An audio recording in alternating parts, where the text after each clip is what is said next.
श्री शिवाय नमस्तुभ्यम दोस्तों। जैसा कि आप सब जानते हो, कल है 22 फरवरी गुरुवार का दिन। पूज्य गुरु जी प्रदीप मिश्रा जी ने तुलसी की मिट्टी से अचूक उपाय बताया है। यदि आप इस उपाय को गुरुवार के दिन करते हो, जो भी आपके जीवन में समस्याएं चल रही है वो समस्याएं समाप्त होंगी। चाहे आपके जीवन में धन की समस्या चल रही हो, नौकरी की समस्या चल रही हो, या आपके घर में जो है सुख शांति समृद्धि बिल्कुल भी नहीं है, घर में हमेशा आपकी लड़ाई झगड़ा होता रहता है, आपके जीवन में किसी प्रकार का दुर्भाग्य चल रहा है, आपके जीवन में सफलता नहीं मिल रही है, या फिर आपके जीवन में सौभाग्य की वृद्धि नहीं है, आप अपनी किस्मत को चमकाना चाहते हो, अपने भाग्य को चमकाना चाहते हो, तो दोस्तों बस आपको तुलसी की मिट्टी से अचूक उपाय करना है। इस उपाय को अवश्य कीजिएगा। पूज्य गुरु जी कथा को सुनकर उपाय को अच्छे से समझाने का प्रयास करेंगे। तो आइए दोस्तों जानते हैं उपाय कैसे करना है। पहला जो उपाय है दोस्तों, यदि आपके घर में सुख शांति समृद्धि बिल्कुल भी नहीं है, आपके घर में हमेशा लड़ाई झगड़ा होता रहता है, या फिर आपके जीवन में धन की वृद्धि नहीं है, धन प्राप्ति नहीं है, और माता लक्ष्मी आपसे रूठी हुई है, आपके घर में दुख और दरिद्रता बहुत ज़्यादा है, तो इस उपाय को अवश्य कीजिए। इस उपाय को करने के लिए आपको लेना है 1 चुटकी हल्दी, साथ ही आपको लेना है 1 कमल कट्टा, और थोड़ा सा आपको कच्चा दूध लेना है, और 1 दीपक आपको तैयार करना है। गोल बाती का घी का दीपक आपको तैयार करना है। अब चाहे दीपक आप मिट्टी का ले लो, चाहे आटे का। आटे का दीपक बनाओगे तो आपको बिना छना हुआ आटा लेना है, और उसमें आपको नमक नहीं डालना है। इस बात का विशेष ध्यान रखिए। अब दोस्तों इस उपाय को आपको जो है अपने घर पर ही करना है। आप इस उपाय को सुबह भी कर सकते हो और शाम को भी इस उपाय को कर सकते हो। तो आपको क्या करना है, अब आप चले जाइए अपने घर के मतलब जहाँ भी आपके घर में तुलसी जी का पौधा हो वहाँ पर आपको चले जाना है। सबसे पहले आपके पास जो कमल कट्टा है वो आपको तुलसी के पौधे की जड़ में समर्पित कर देना है। ओम नमो भगवते वासुदेवाय मंत्र का जाप करते हुए आप 11 बार मंत्र का जाप करोगे, और ओम नमो भगवते वासुदेवाय मंत्र का जाप करते हुए इस कमल कट्टे को तुलसी के पौधे की जड़ में समर्पित कर दोगे। अब जो आपके पास 1 चुटकी हल्दी है और कच्चा दूध है, 1 चुटकी हल्दी को आपको कच्चे दूध में ही डाल देना है। अब आपको ये दूध आपको तुलसी के पौधे की जड़ में ही समर्पित करना है, भगवान विष्णु का स्मरण करते हुए, ओम नमो भगवते वासुदेवाय का जाप करते हुए सारा का सारा दूध आपको तुलसी के पौधे की जड़ में समर्पित कर देना है। अब जो दोस्तों आपके पास दीपक है वो आपको दीपक प्रज्वलित करना है, भगवान विष्णु का स्मरण करते हुए, माता लक्ष्मी का स्मरण करते हुए इस दीपक को जलाओगे, और थोड़ी सी आरती आपको कर देनी है। फिर इस दीपक को आपको तुलसी के पौधे के पास ही रखना है, थोड़ी दूरी पर रखना ताकि तुलसी माता को क्षति ना पहुँचे। उसके बाद आपको तुलसी के पौधे की जो जड़ होती है ना, वहाँ से थोड़ी सी आपको मिट्टी लेनी है।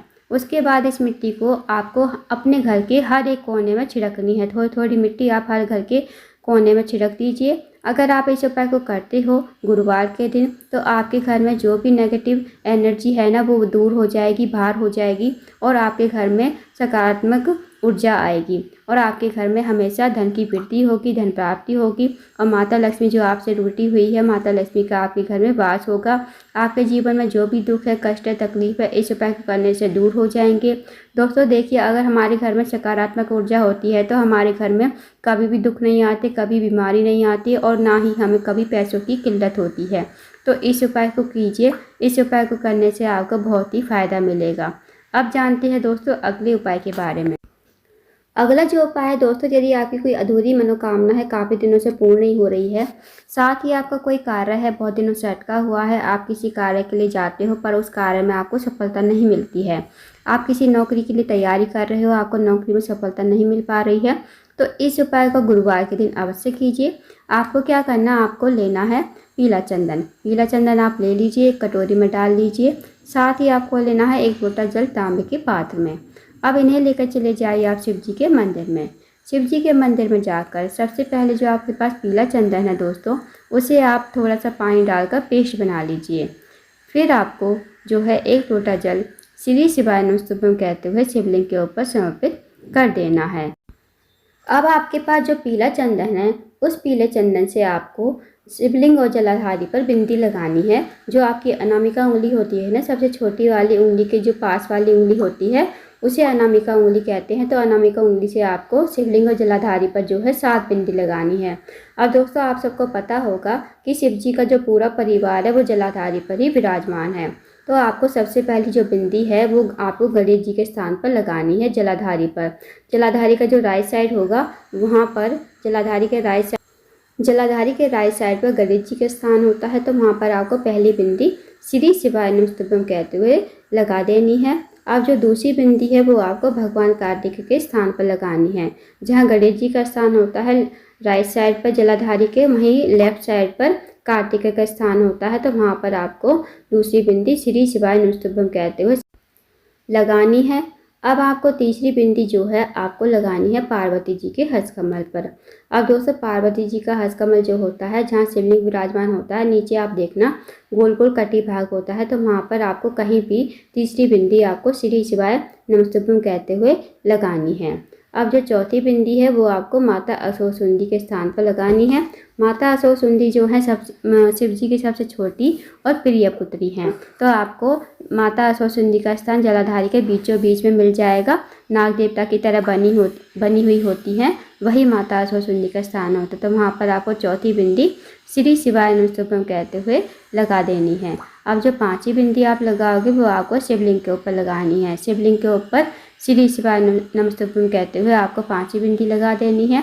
अब जो छठी बिंदी है दोस्तों वो आपको जहाँ शिवलिंग होता है विराजमान, तो शिवलिंग के ऊपर आप देखना एक पात्र लटका हुआ होता है, जहाँ से बूंद बूंद पानी टपकता है, और उसमें जो है शिव जी की 5 बेटियाँ विराजमान होती हैं, जया, विशरा, सांवली वाली, दौतली और देव।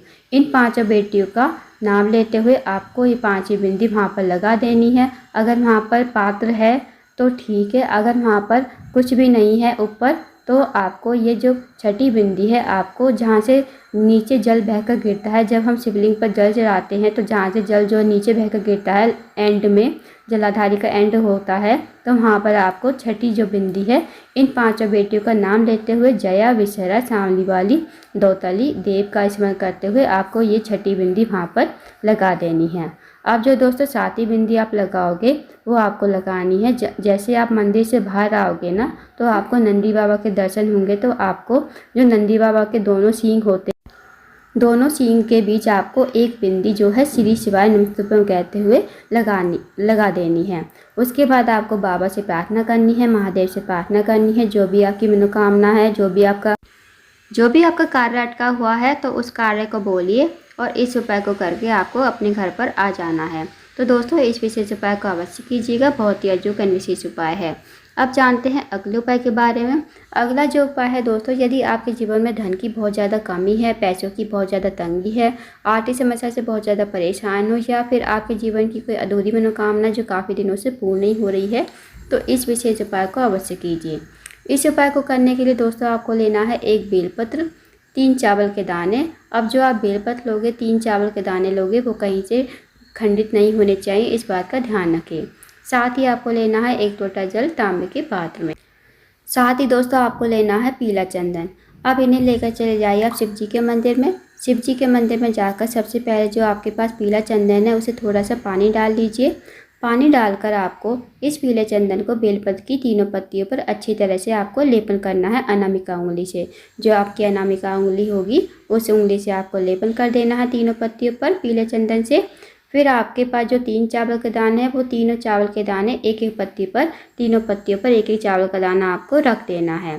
फिर इसके बाद आपको 1 लोटा जल जो है सबसे पहले श्री शिवाय नमस्तुभ्यम कहते हुए शिवलिंग के ऊपर समर्पित करना है। अब आपको जो बेलपत्र है, बेलपत्र पर जो लेपन किया है चंदन से और 3 चावल के दाने रखे हैं, वो आपको अपने हाथ पे रखना है, सीधे हाथ की हथेली पर। फिर आपको महादेव से मनोकामना बोलनी है, जो भी आपकी विशेष मनोकामना है, मनोकामना कहिए। चाहे दोस्तों आपकी मनोकामना धन से जुड़ी हुई हो, व्यापार से जुड़ी हुई हो, नौकरी नहीं लग रही हो, या आपके जीवन की कोई अधूरी मनोकामना हो, तो मनोकामना कहिए और इस बेलपत्र को श्री शिवाय नमस्तुभ्यम कहते हुए शिवलिंग के ऊपर समर्पित कर दीजिए। बस आपको छोटा सा अचूक उपाय करना है। फिर आपको महादेव से विनती करनी है, प्रार्थना करनी है, जो भी आपकी मनोकामना है, मनोकामना कहकर आपको अपने घर पर आ जाना है। तो दोस्तों इस विशेष उपाय को भी अवश्य करके देखिएगा, आपको ज़रूर फ़ायदा मिलेगा, आपकी जो भी मनोकामना होगी अवश्य ही पूर्ण हो जाएगी। तो दोस्तों ये थे कुछ विशेष उपाय जो आपको गुरुवार के दिन अवश्य ही करने हैं। इन उपाय को अवश्य कीजिएगा। अगर आपको जानकारी पसंद आई हो, वीडियो को लाइक करें, शेयर करें, चैनल को जरूर सब्सक्राइब करें, कमेंट बॉक्स में श्री शिवाय नमस्तुभ्यम हर हर महादेव जरूर लिखें।